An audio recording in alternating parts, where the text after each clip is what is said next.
بسم الله الرحمن الرحيم إن الحمد لله نحمده ونستعينه ونستغفره ونعوذ بالله من شرور أنفسنا ومن سيئات أعمالنا من يهده الله فلا مضل له ومن يضلل فلا هادي له وأشهد أن لا إله إلا الله وحده لا شريك له وأشهد أن محمدا عبده ورسوله أما بعد فقد قال الله تعالى في القرآن العظيم والفرقان المجيد أعوذ بالله من الشيطان الرجيم بسم الله الرحمن الرحيم يا أيها الناس اتقوا ربكم الذي خلقكم من نفس واحدة وخلق منها زوجها وبث منهما رجالا كثيرا ونساء واتقوا الله الذي تساءلون به والأرحام إن الله كان عليكم رقيبا.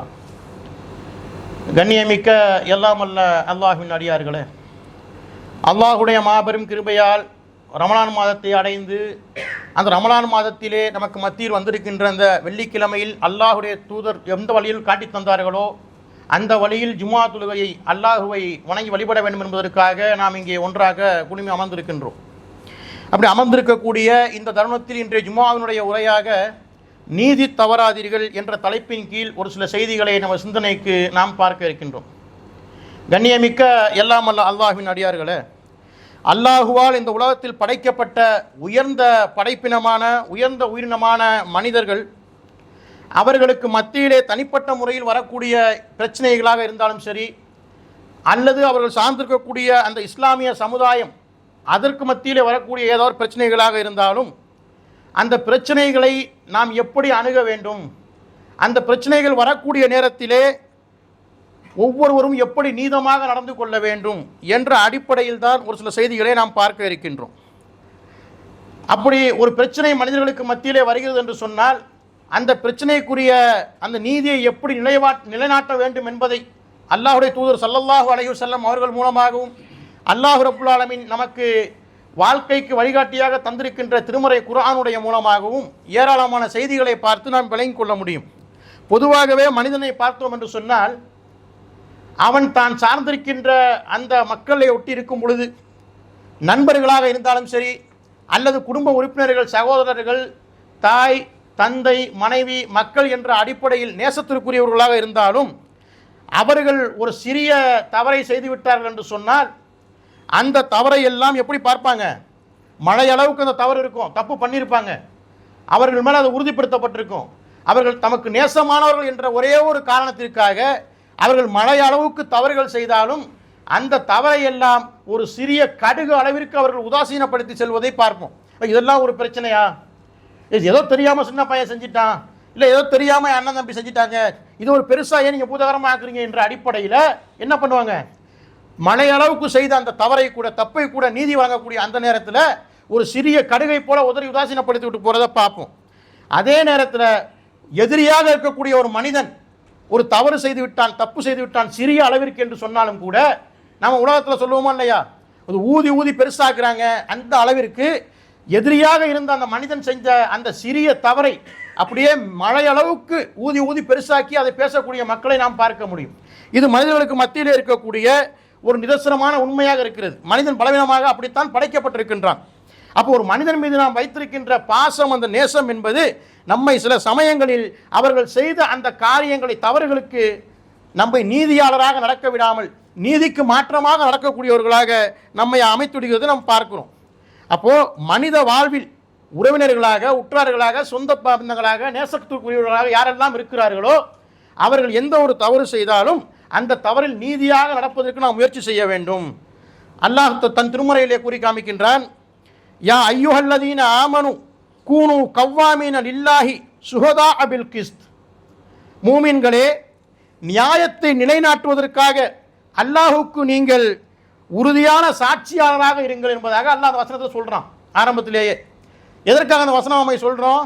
மேலே முன்னுரையில் பார்த்தது போல நம்முடைய நேசத்திற்கு, பாசத்திற்குரியவர்கள் எந்த அளவிற்கு ஒரு பயங்கரமான தவறை செய்தாலும் கூட நாம் அதை உதாசீனப்படுத்தி அவர்கள் தவறே செய்யவில்லை என்பது போல நம்முடைய வாழ்க்கையில் நடந்து கொள்ளக்கூடிய மனிதர்களை பார்க்க முடியும். நாமும் சில சமயங்களில் அப்படி ஏதாவது ஒரு விஷயத்திற்கு நடந்திருப்போம். அப்போ இந்த வசனத்தில் அல்லாஹ் ஆரம்பிக்கும் பொழுது சொல்கிறான், மூமின்களே, நியாயத்தை நீங்கள் நிலைநாட்டுவதற்காக அல்லாஹ்விற்கு நீங்கள் உறுதியான சாட்சியாக இருங்கள் என்பதாக சொல்லிவிட்டு, ஒலா எஜ்ரிமன்னக்கும் ஷனஆனு கௌமி அலா லா தஅதிலு, இல்ல சொல்லி காமிக்கிறான் பாருங்க. ஒலா எஜ்ரிமன்னக்கும் ஷனஆனு கௌமி அலா அல்லா தஅதிலு, எந்த ஒரு கூட்டத்தார் மீதும் நீங்கள் கொண்டுள்ள வெறுப்பின் காரணமாக நீங்கள் நீதி செய்யாமல் இருக்க உங்களை அது தூண்ட வேண்டாம் என்பதாக அடுத்த 2வது வாக்கியத்தில் அல்லாஹ் சொல்லி காமிக்கிறான். அந்த வசனத்தில் முதல்ல அல்லாஹ்வுக்கு நீங்கள் உறுதியான சாட்சியாளர்களாக இருங்கன்னு சொல்லி காமிக்கின்றான். 2வது சொல்லும் பொழுது இங்கே யார் மேலேயாவது இப்போ நம்ம குடும்பத்தாரை பிரித்து பார்த்தோம்னு வச்சிங்களேன், நம்ம சொந்த பந்தத்தில் ஒரு குடும்பத்தாருக்கு மேலே வெறுப்பாக இருப்போம். பல ஆண்டுகளாக எத்தனையோ தலைமுறைகளாக உறவு முறை இல்லாதவர்களாக இருப்பாங்க. இல்லை நம்மளோட ஒட்டி வாழக்கூடிய மாற்று மத சமுதாய மக்களாக இருக்கலாம். இப்படி இருக்கக்கூடியவர்களுக்கு மத்தியில் உங்களுக்கு வெறுப்பு அவர்கள் மேல் இருந்தாலும் கூட அந்த வெறுப்பின் காரணமாக நீங்கள் நீதியான விஷயத்தில் நடக்காமல் இருந்து விட வேண்டாம் என்பதாக சொல்லி காமிக்கின்றான். சொல்லிவிட்டு இஹ்திலு ஹுவ அக்ரபு லித்தக்வா ஒத்தக்குல்லா, நீங்கள் நீதி செய்யுங்கள், இதுவே தக்குவாவுக்கு இறையச்சத்திற்கு மிக நெருக்கமாகும், ஒத்தக்குல்லா அல்லாஹ்வை அஞ்சிக் கொள்ளுங்கள் என்பதாக இந்த வசனத்தில் அல்லாஹ் ரப்பல் ஆலமீன் சொல்லி காமிக்கின்றான். அப்போ இதில் என்ன விளங்க வேண்டும் என்று சொன்னால், நம்மளுடைய நேசத்திற்குரியவர்கள் பாசத்திற்குரியவர்கள் யாராக இருந்தாலும் சரி, மாற்று சமுதாயத்தில் இருக்கக்கூடியவர்களோடு அவர்களுக்கு ஒரு பிரச்சனை ஏற்படுகிறதா? அவன் மாற்று சமுதாயத்தில் இருக்கக்கூடிய மக்கள் சரியாக செஞ்சிருக்கிறாங்களா? நம்ம நேசத்துக்குரியவங்க தான் தவறு செஞ்சிருக்கிறாங்களா?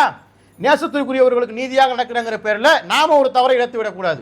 மாற்று சமுதாயத்தில் இருப்பவர்களாக இருந்தாலும் அவர்கள் பக்கம் நீதி நியாயம் இருந்தால் நாம் அவர்கள் பக்கம் தான் நிற்க வேண்டும், நாம் அவர்களுக்கு சாதகமாக தான் தீர்ப்பு சொல்ல வேண்டும் என்பதை இந்த திருமுறை குர்ஆன் வசனம் மூலமாக நாம் அறிந்து கொள்ள முடியும். மேலும் அல்லாஹ் சொல்கிறான், நீங்கள் அந்த சாட்சியை நீங்கள் சரியாக நடக்கலாம்னு வச்சிங்களேன், மாற்று சமுதாயத்துக்காரனாக இருக்கலாம், மாற்று சமுதாயத்துக்காரங்க இருக்கிறாங்க, நம்ம குடும்பத்துக்கு வெளியில் உள்ள ஆளாக இருக்காங்க, நீங்கள் அவங்களுக்கு பாதகமாக நடந்தீங்கன்னா, அவங்க மேல் நியாயம் இருந்து பாதகமாக நடந்தீங்க என்று சொன்னால் நீங்கள் எங்கேயும் தப்பிக்க முடியாது. அந்த வசனத்தை சொல்லிட்டு வரும்போது அல்லாஹ் சொல்லி காமிக்கின்றான், இன்னல்லாஹ ஹபீருன் பிமா தஅமலூன், நிச்சயமாக நீங்கள் செய்வதையெல்லாம் அல்லாஹ் நன்கு அறிந்தவனாக இருக்கின்றான் என்பதாக 5வது அத்தியாயத்தில் 8வது வசனத்தில் சொல்றதை நம்ம பார்க்கிறோம். அப்போ நம்ம என்ன விளங்கணும்? நீதியாளராக இருக்கணும். அது யார் செஞ்சாலும் சரி, தவறு செஞ்சாங்கன்னா அவர்களுக்கு தான் நாம் ஆப்போசிட்டாக எகென்ஸ்டாக பேசணும். தவறு செய்தவர்கள் நமக்கு நெருக்கமானவர்களாக இருந்தாலும் அவர்களுக்கு ஒருபோதும் துணை சென்று விடக்கூடாது என்பதாக அல்லாஹ் இந்த திருமுறை குர்ஆன் வசனம் மூலமாக நமக்கு சொல்லித் தர்றதை நம்ம பார்க்குறோம். அதில் மேற் சொன்ன இன்னொரு கருத்தையும் பதிவு செஞ்சுக்கணும். யார் மேலே நியாயம் இருக்குதோ அவன் மாற்று சமுதாயத்துக்காரனாக இருந்தாலும் அவனுக்கு சாட்சியாகத்தான் பக்கபலமாக தான் நாம் பேச வேண்டும் என்பதை தெளிவாக விளங்கிக் கொள்ள வேண்டும். அப்போ இப்படிப்பட்ட அந்த சூழ்நிலைகள் வரக்கூடிய நேரத்தில் நாம் வாழக்கூடிய காலகட்டத்தில் பல்வேறு பிரச்சனைகள் வரத்தான் செய்யும். அப்படி பிரச்சனைகள் வரக்கூடிய காலகட்டத்தில் நாம் எப்படி நீதிமிக்கவர்களாக, நேர்மையானவர்களாக, நியாயமுடையவர்களாக வாழ வேண்டும் என்பதை அல்லாஹ்வுடைய தூதர் ஸல்லல்லாஹு அலைஹி வஸல்லம் அவர்களுடைய காலத்தில் நடைபெற்ற சம்பவங்களோடு அல்லாஹ்வுடைய தூதருடைய அந்த வாழ்க்கை வழிமுறையோடு நாம் அதை ஒப்பிட்டு உரசி பார்க்க கடமைப்பட்டிருக்கின்றோம். அல்லாஹ்வுடைய தூதருடைய காலத்தில் அதிகமாக நீங்கள் கைபர் என்று சொல்லக்கூடிய ஒரு பகுதியில் நடந்த ஒரு சம்பவம். அல்லாஹ்வுடைய தூதர் ஸல்லல்லாஹு அலைஹி வஸல்லம் அவர்கள் அந்த காலத்தில் எப்படின்னா, அவங்களுக்கு எதிராக இருந்தது யார்? முஸ்லிம்கள் இருந்தார்கள், யூதர்கள் இருந்தார்கள், கிறிஸ்துவர்கள் இருந்தார்கள். இப்படி இருந்தாலும் கூட அதிபயங்கரமாக அல்லாஹ்வுடைய தூதர் ஸல்லல்லாஹு அலைஹி வஸல்லம் அவர்களை ஒழித்து கட்டிவிட வேண்டும், இந்த இஸ்லாமிய மார்க்கத்தை அழித்து விட வேண்டும் என்று கங்கணம் கட்டிக்கொண்டு அதிகமாக தொல்லைகள் இடையூறுகள் செய்து கொண்டிருந்தவர்கள் யூதர்கள் தான். அப்போ அந்த கைபர் அந்த ஏரியாவில் அந்த பகுதியில் யூதர்கள் அதிகமாக வாழக்கூடியவர்களாக இருந்தாங்க. அப்போ அந்த யூதர்கள் அதிகமாக வாழக்கூடிய அந்த கைபர் பகுதியில் மதீனாவை சேர்ந்த 2 அன்சாரி தோழர்கள் என்ன பண்ணுறாங்கன்னா, அப்படியே போகக்கூடிய நேரத்தில் 2 பேரில் ஒருத்தவர் வழி தவறிடுறாங்க. அப்போ கூட வந்த இன்னொருத்தர் தேடி வர்றாங்க, அவங்க எங்கேயுமே கண்டுபிடிக்க முடியல. கடைசியாக ஒரு இடத்துல அந்த கூட வந்த அந்த அன்சாரி தோழர் கொலை செய்யப்பட்டு ரத்த வெள்ளத்தில் கிடக்கிறாங்க.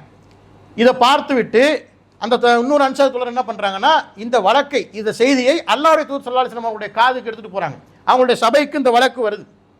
அந்த வழக்கு வரும் பொழுது அல்லாஹ்வுடைய தூதர்கள் எப்படி நடந்து கொண்டார்கள் அதை நம்ம நிச்சயமாக உள்ளத்தில் ஆணித்தரமாக பதிய வைத்துக் கொள்ள வேண்டும். ஏனென்று சொன்னால் அல்லாஹ்வுடைய தூதர் ஸல்லல்லாஹு அலைஹி வஸல்லம் அவர்கள் அந்த அன்சாரிகளை பற்றி சொல்லும் பொழுது எப்படி சொல்கிறாங்க, அவர்கள் எந்த பாதையில் செல்கிறார்களோ அந்த பாதையிலே நானும் செல்வேன் என்பதாக சொல்லி காமிக்கிறது நம்ம ஹதீஸின் வாயிலாக பார்க்குறோம். மிக ரத்தின சுருக்கமாக அல்லாஹ்வுடைய தூதர் ஸல்லல்லாஹு அலைஹி வஸல்லம் சொல்லி காமிக்கிறாங்க, ஆயத்துல் ஈமானி ஹுப்புல் அன்சார், ஈமானுடைய ஒரு அம்சம் என்பது ஒரு மனிதனுக்கு இந்த அன்சாரி தோழர்களை இவர்களை மதிப்பது, நேசிப்பது. ஆயத்துல் ஈமானி ஹுப்புல் அன்சார், ஒரு மனிதன் ஈமான்தாரியாக இருக்கிறான் என்று சொன்னால் இந்த அன்சாரி தோழர்களை அவன் நேசிப்பவனாக இருப்பான். அடுத்து சொல்றாங்க, ஆயத்துல் நிஃபாக்கி புகுலுல் அன்சார், ஒரு மனிதன் நயவஞ்சகன் என்பதற்கு அடையாளம் என்ன தெரியுமா? என்னுடைய இந்த அன்சாரி தோழர்களை வெறுப்பார்கள். இப்போ முதல்ல என்ன சொல்றாங்க? ஆயத்துல் ஈமானி ஹுப்புல் அன்சார், ஒரு மனிதன் ஈமான்தாரியாக இருக்கிறான் என்று சொன்னால் என்னுடைய இந்த அன்சாரி தோழர்களை நேசிப்பார்கள். ஆயத்துல் நிஃபாக்கி புகுலுல் அன்சார், ஒரு மனிதன் நயவஞ்சகனாக இருப்பார் என்று சொன்னால் என்னுடைய இந்த அன்சாரி தோழர்களை வெறுப்பார்கள் என்பதாக சொல்றாங்க. அந்த அளவுக்கு பாசமும் நேசமும் வைத்திருந்த அந்த அன்சாரி தோழர்கள் அவர்கள் இந்த வழக்கை கொண்டு வர்றாங்க.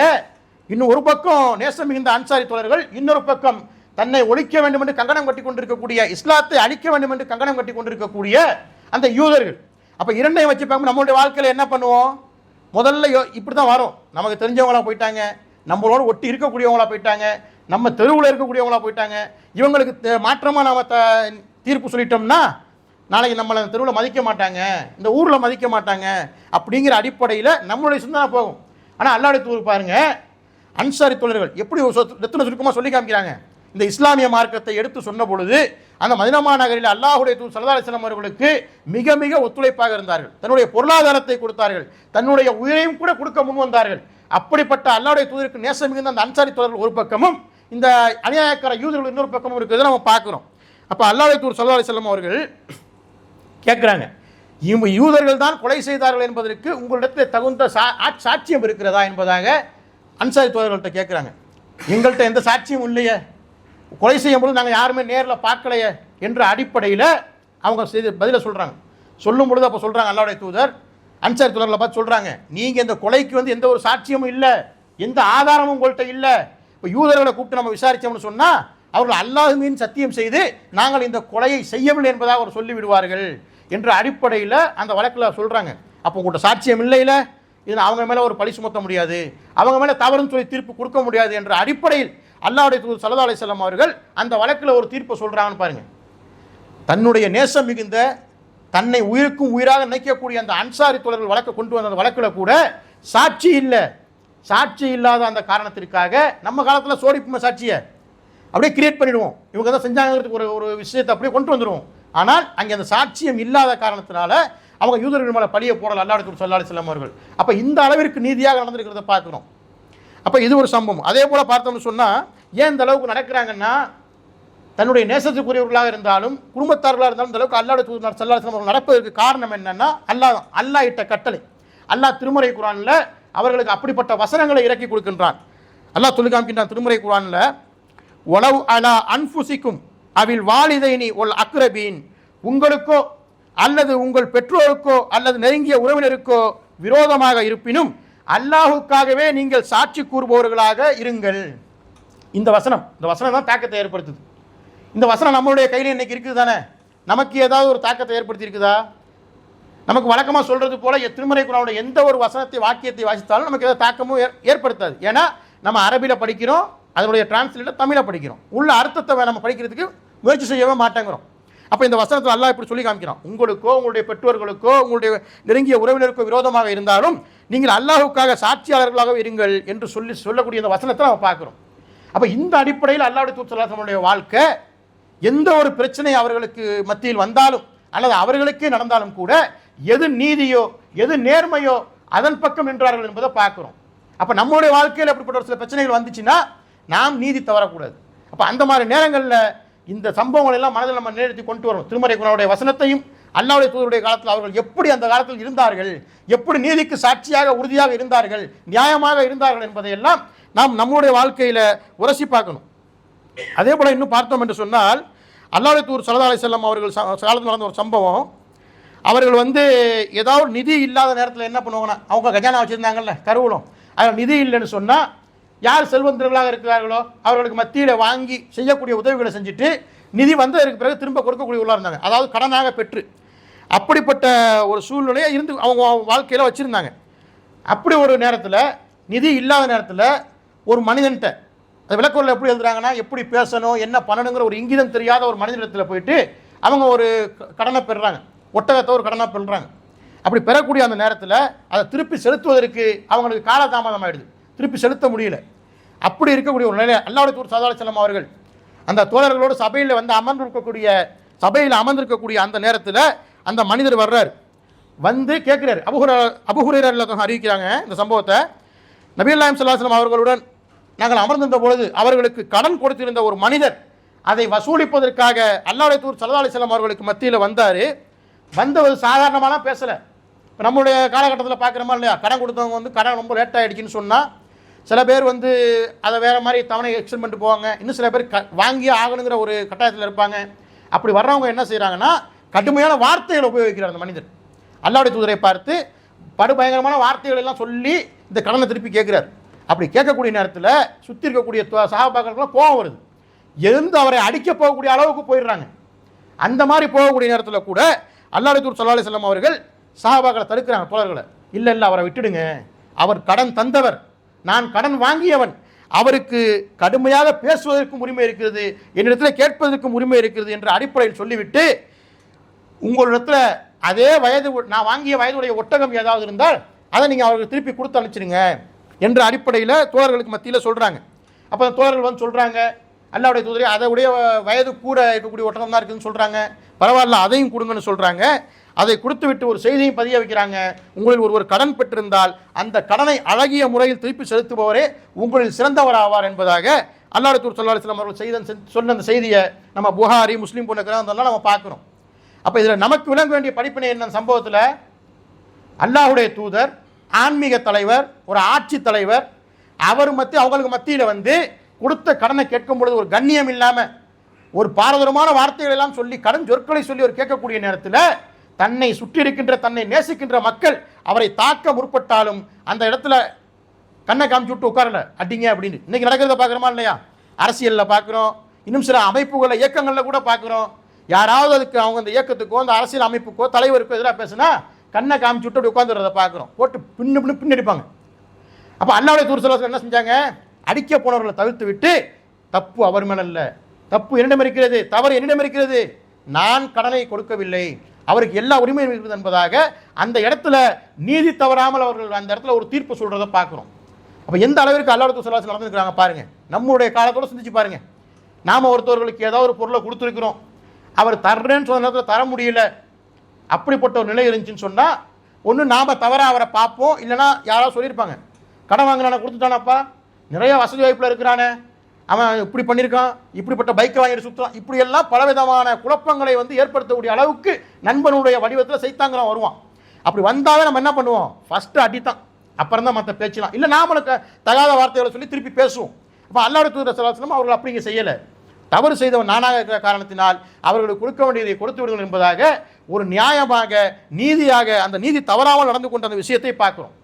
சரி, இது மட்டுமா, மேற்கண்ட ஒரு வசனத்தில் பார்த்தோம்ல, உங்களுக்கோ உங்களுடைய உறவினருக்கோ பெற்றோருக்கோ யாருக்கு பாதகமாக இருக்கும்னு சொன்னாலும் நீங்கள் அவங்களுக்கு சப்போர்ட் பண்ணி பேசிடாதீங்க, நியாயம் யார் பக்கம் இருக்கிறதோ அவர்களுக்கு சப்போர்ட் பண்ணுங்கன்னா அந்த வசனத்தில் அல்லாஹ் சொல்லி காமிச்சதை பார்த்தோம். அதன்படி தான் அல்லாஹ்வுடைய தூதர் நடக்கிறாங்க. அதே போல் இன்னும் ஒரு சம்பவத்தை பார்க்க முடியும். அல்லாஹ்வுடைய தூதர் ஸல்லல்லாஹு அலைஹி வஸல்லம் அவர்கள் தன்னுடைய மகள் ஃபாத்திமா ரலியல்லாஹு அன்ஹா அவருடைய வீட்டை நோக்கி வர்றாங்க. ஒரு முறை வரக்கூடிய நேரத்தில் வீட்டினுடைய வாசல் பகுதியில் உருவங்கள் பதித்த ஒரு விலை மிகுந்த பார்த்தா தெரியுதுன்னா நமக்கு, இப்போ ஒரு ஆள் ஒரு சட்டை போட்டு வர்றாங்கன்னா நம்ம பார்ப்போம், இது ரொம்ப காஸ்ட்லியாக இருக்கும் போல இருக்கப்பா, விலை அதிகமாக இருக்கும் அப்படிலாம் சிந்திப்போமா இல்லையா. அப்போ அதே மாதிரி அவங்க அந்த திரை சிலையை பார்த்த உடனே திரும்பி போயிடுறாங்க. இவ்வளோ தூரம் வந்த தன்னுடைய வாப்பா, தன்னுடைய தந்தை ஏன் நம்ம வீட்டுக்குள்ளே வராமல் போகிறாங்க என்றதை பார்த்தா ஃபாத்திமா அவர்கள் என்ன செய்கிறாங்கன்னா தன்னுடைய கணவர் அலி ரலியல்லாஹு அன்ஹு அனுப்பி என்னன்னு போய் விசாரிச்சுட்டு வாங்க, வீடு வரை வந்தவங்க அப்படியே திரும்பி போயிட்டாங்க என்ற அடிப்படையில் அவங்க அந்த செய்தியை சொல்கிறத பார்ப்போம். உடனே அலி ரலியல்லாஹு அன்ஹு போகிறாங்க, போய் அங்கே போய் கேட்கக்கூடிய நேரத்தில் அப்போ அல்லாஹ்வுடைய தூதர் ஸல்லல்லாஹு அலைஹி வஸல்லம் அவர்கள் சொல்கிறாங்க, எந்த அளவு சொல்கிறாங்கன்னா, நான் வந்து இந்த உலக ஆடம்பரத்தை விரும்பக்கூடியவனா, நான் வந்து இந்த உலகத்தினுடைய பேரின்பங்களை எல்லாம் வேண்டும் என்று ஆசைப்படக்கூடியவனா, இந்த உலகத்தை வெறுத்து மறுமைக்காகத்தானே வாழ்ந்து கொண்டிருக்கிறோம், மற்றவர்களுக்கு எடுத்து செய்தியும் நான் அப்படித்தானே சொல்லி கொண்டிருக்கிறேன், மக்களை வந்து இந்த உலகத்தில் ஒன்றி போங்க ஆடம்பரமாக வாழுங்கன்னு நான் சொல்லிக்கிட்டு இருக்கிறேனா, இல்லை நான் அப்படி வாழ்ந்துட்டு இருக்கிறேனா. அப்போ இருக்கக்கூடிய அனைத்து மக்களுக்குமே நான் இந்த விஷயத்தை சொல்லி கொண்டிருக்கும் பொழுது என்னுடைய மகள் ஃபாத்திமா அவர்களுடைய வீட்டிலே இப்படிப்பட்ட ஒரு திரைசிலை தொங்குகிறது என்று சொன்னால் எப்படி நான் அந்த வீட்டுக்குள்ளே வருவேன், என்னுடைய மகளை நான் சொன்ன கருத்தை கடைபிடிக்கிறையே என்ற அடிப்படையில் தான் திரும்பி வந்து விட்டேன் என்பதாக சொல்கிறாங்க. உடனே சம்பவத்தில் திரைசிலைகள் அகற்றப்பட்டது, அது ஒரு விஷயம். ஆனால் இங்கே நாம் கவனிக்க வேண்டிய விஷயம், ஃபாத்திமா நாயகி யாரு, ஃபாத்திமா யார், அவங்க யாரு, அல்லாஹ் தூதருடைய மகள், தன்னுடைய ஈரக்குலை என்று சொல்லியிருக்கிறார்கள். சில நேரங்களில் தன்னுடைய மற்ற மனைவிமார்களுக்கு மத்தியிலே பேசும் பொழுது கதிஜா அம்மையாரை பற்றி புகழ்ந்து பேசுவாங்க. ஏன்னா கதிஜா அம்மையார்கள் வந்து அந்த அளவிற்கு ஒரு பேர் அழகாக இருந்தாங்க புகழ்ந்து பேசலை, அந்த அளவிற்கு மூன்றாவதாக அல்லாஹ்வுடைய தூதர் ஸல்லல்லாஹு அலைஹி வஸல்லம் அவர்களை திருமணம் முடித்திருந்தாலும் மறுமணம் முடித்திருந்தாலும் அவர்கள் அல்லாஹ்வுடைய தூதர் ஸல்லல்லாஹு அலைஹி வஸல்லம் அவர்களுக்காக இந்த சத்திய மார்க்கத்திற்காக தன்னுடைய பொருளாதாரத்தை எல்லாம் கொடுத்து உதவி இருக்கிறார்கள். அப்படிப்பட்ட அந்த கதீஜா அம்மையாரை உரித்து வைத்தார் போல தான் ஃபாத்திமா நாயகி அவங்க இருப்பாங்க. இப்போ அந்த அளவிற்கு ஒரு பாசத்திற்குரிய மகள், அந்த அளவிற்கு நேசத்திற்குரிய மகள், தன்னுடைய ஈரக்குலை என்று அல்லாஹ்வுடைய தூதரால் சொல்லப்பட்ட அந்த மகள் வீட்டில் ஒரு தவறு நடக்கிறது, நம்ம மக தானே அப்படி விட்டுட்டு போகணுங்க. இன்னைக்கு நாம விடுறோமே, வீட்டில் பார்த்தோம்னு சொன்னால் எல்லா வீட்டுக்கும் போங்க, நானும் விதி விலக்கல, எல்லா இடத்துலையும் நீங்கள் போய் பாருங்களேன், நம்மளுடைய பிள்ளைகள் கையில் அந்த பிள்ளைகளுடைய மூளையை மழுங்கடிக்கக்கூடிய, அந்த பிள்ளைகளுடைய வாழ்க்கையை வழிகெடுக்கக்கூடிய அந்த செல்ஃபோனை கையில் கொடுத்துட்டு நாம் எல்லாம் இருப்போம். நாம் அமைதியாக இருக்கணும், நாம் நிம்மதி. இன்னும் சில போனால் சில வீடுகளில் பெண்களை பார்க்கலாம், இந்த சீரியல் இந்த எபிசோட பார்த்தாலும் வச்சுக்கிடுங்களேன், அந்த புள்ள தொந்தரவு கொடுக்கக்கூடாதுங்கிறதுக்காக செல்ஃபோனை இவங்களா கையில் கொடுத்துட்டு போயிடுவாங்க. நடக்குதா இல்லையா? இதை இல்லைன்னு நாம் யாராவது மறுக்க முடியுமா? யாருமே மறுக்க முடியாது.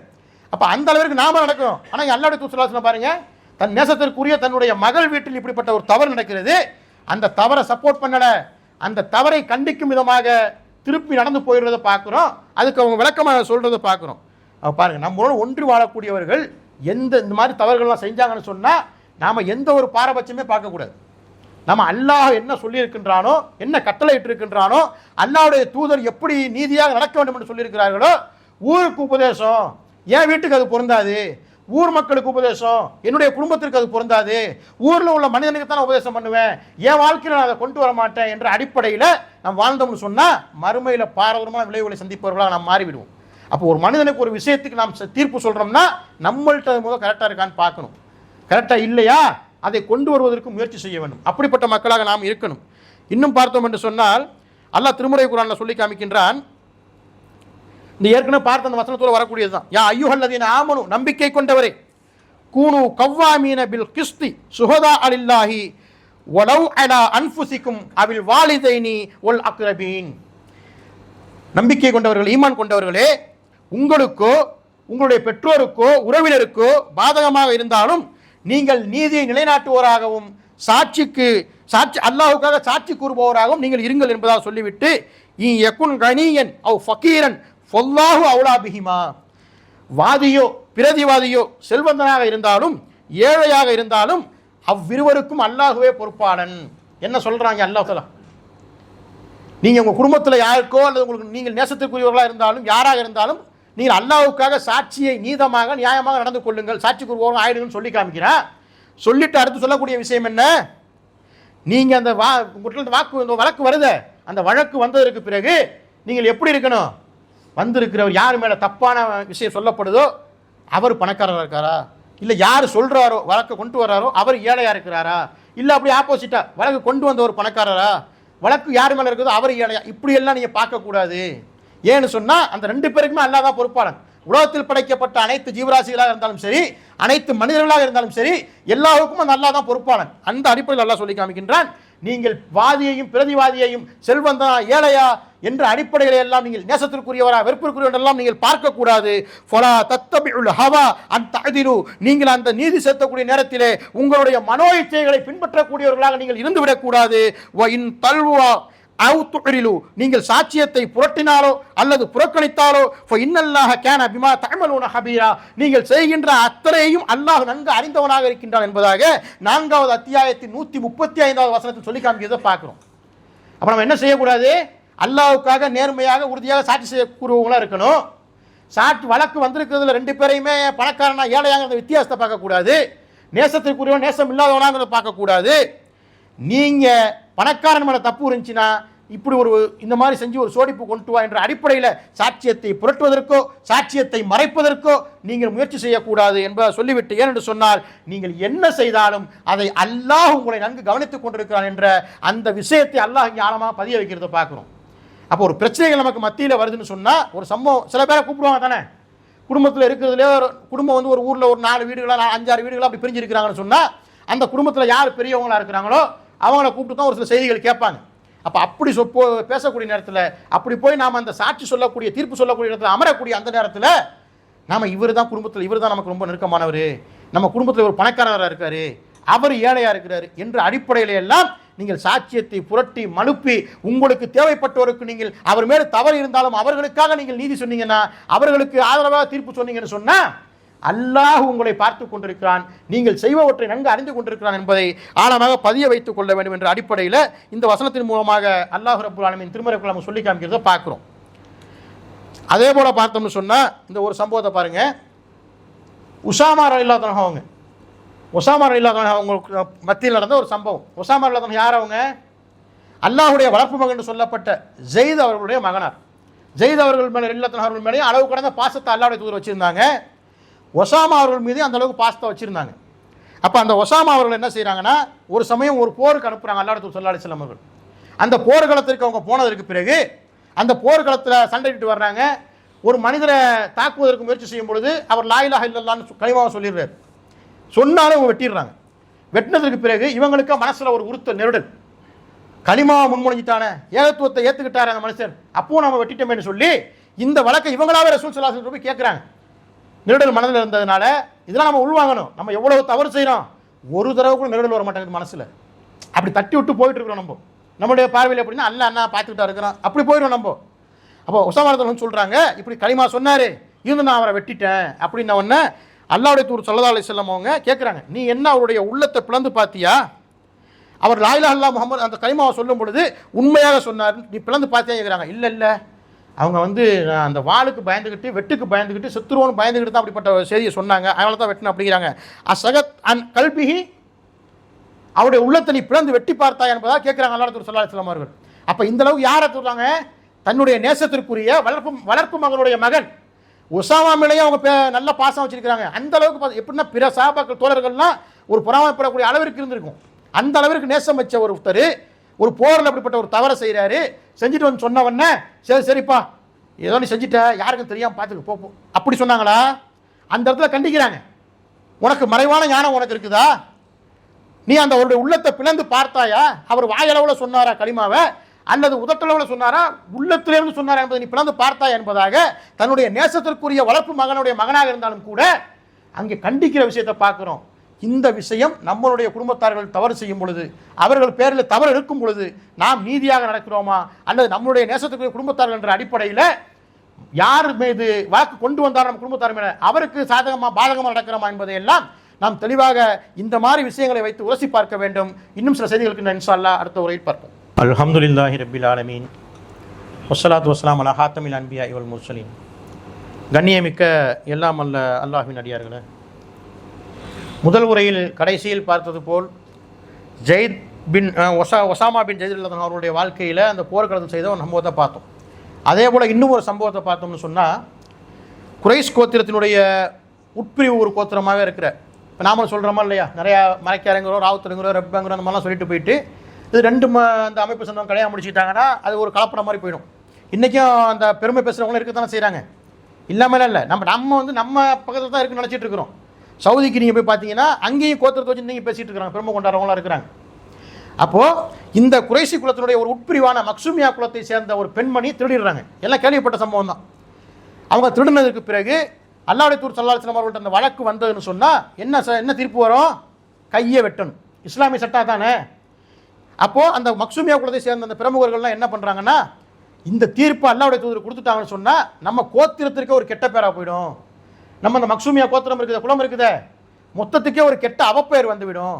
அப்போ இந்த தண்டனையிலிருந்து எப்படி இந்த பெண்ணை காப்பாற்றுறது, இந்த தண்டனை எப்படி நிப்பாட்டி வைக்கிறது என்ற அடிப்படையில் யார் போய் பேசுனா, நாம் இந்த உலகத்தில் நினைப்போம்ல, இந்த அல்லாஹ் வணங்குறதுல கூட அப்படி தான் நான் சொல்லிட்டு இருக்கிறத பார்க்குறோம். அல்லாஹ்கிட்ட ஒரு கோரிக்கை வைக்கணும்னா தர்கால் அணையக்கூடிய அவுலியாக்கள்கிட்ட கேட்போம். ஏன்னு சொன்னால் இவங்க சிபாரிசு பண்ணுவாங்க. அப்படி தான் அந்த காலத்துக்கு மக்கத்து காஃபிர்களும் இருந்தாங்க. அப்போ இவங்க என்ன செய்கிறாங்கன்னா, யார் போய் சொன்னால் அல்லாஹ்வுடைய தூதர் கேட்பாங்க என்ற அடிப்படையில் ஆட்களை தேடும் பொழுது உசாமா பின் ஜெயித் ரலியல்லாஹு அன்ஹு அவங்க ரொம்ப செல்ல பிள்ளையாக இருக்கிறாங்க. அப்போ அந்த உசாமா அவர்கள்ட்ட சொல்லுவோம், அவங்க போய் சொன்னால் சரியாக இருக்குன்ற அடிப்படையில் அவங்கள அனுப்புகிறாங்க. அவங்கள அனுப்புனவுடனே அவங்க என்ன செய்கிறாங்கன்னா, நேராக அல்லாஹ்வுடைய தூதர் ஸல்லல்லாஹு அலைஹி வஸல்லம் வந்து இந்த சம்பவத்தை பற்றி பேசுகிறாங்க. அந்த மக்சூமியா குலத்தை சேர்ந்தவங்க நமக்கு ரொம்ப உறுதுணையாக இருக்கிறாங்க, நிறைய பொருளாதார உதவிகள்லாம் கூட செஞ்சுருக்கிறாங்க இந்த மார்க்கத்தை வளர்க்குறதுக்கு. அவர்கள் விஷயத்தில் நீங்கள் இந்த தீர்ப்பை கொஞ்சம் என்ற அடிப்படையில் போய் பேச துவங்கும் பொழுது தஸ்மோபி ஹத்தின் மின் ஹுதூதில்லா அல்லாஹ்வுடைய தூதர் கேட்குறாங்க.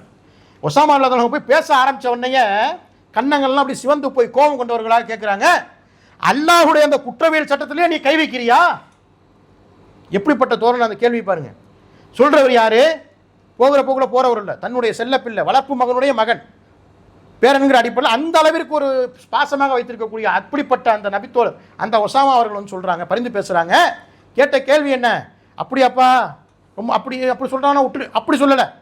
ஏன்னா தன்னுடைய வளர்ப்பு பிள்ளையுடைய மானம் போயிடக்கூடாது, அவங்களுக்கு ஒரு கௌரவத்தை நிலைநாட்டணும்டா நாம அதான் செய்வோம். சரி உனக்காக மன்னிச்சிட்டு போ அப்படின்னு சொல்லுவோம். ஆனால் இங்கே அப்படி இல்லை. ஒசாமாவே, அல்லாஹ்வுடைய குற்றவியல் சட்டத்தில் நீ கை வைக்கிறியா என்ற அடிப்படையில் பயங்கரமாக அவர்கள் கோபம் கொண்டு கேட்பதோடு மட்டுமல்லாமல் மக்களை கூப்பிடுறாங்க, கூப்பிட்டு உரை நிகழ்த்துறாங்க. மக்களை பற்றி, மக்களே நன்கு அறிந்து கொள்ளுங்கள், உங்களுக்கு முன் இருந்த சென்ற அந்த சமுதாயங்கள் அழிந்ததற்கு ஒரு காரணம் இப்படிப்பட்ட சிபாரிசுகள் தான். எந்த அளவிற்குன்னா, உங்களுக்கு முன்னிருந்த சமுதாயத்தில் இருக்கிறார்களே அவர்களில் பணக்காரர்களாக, பொருளாதாரத்தில் மிகுந்தவர்களாக, பலமானவர்களாக இருக்கிறவர்கள் திருடினால் அவர்களுக்கு தண்டனை கிடையாது. ஏழையாக பலவீனமாக இருப்பவர்கள் திருடினால் அவனுக்கு தண்டனை உண்டு என்ற அடிப்படையில் அவர்கள் நிறைவேற்றின காரணத்தினால்தான் அந்த சமுதாயம் அழிந்து போனது என்பார் சொல்லி நாசமாகி போய்விட்டேன்னு சொல்லிவிட்டு அல்லாஹ்வின் மீது ஆணையிட்டு சொல்கின்றேன், இந்த முஹம்மதின் மகள் ஃபாத்திமா திருடினாலும் அதே தீர்ப்பை தான், கையை வெட்ட வேண்டும் என்ற தீர்ப்பை தான் நான் வழங்குவேன் என்பதாக அல்லாஹ் ரசூல் ஸல்லல்லாஹு அலைஹி வஸல்லம் அவர்கள் பிரகடனம் செய்கிறாங்க. மக்களுக்கு மத்தியில் எவ்வளோ ஒரு நெஞ்சில் அந்த ஒரு ஆழமான அந்த ஈமான் இருக்கணும்.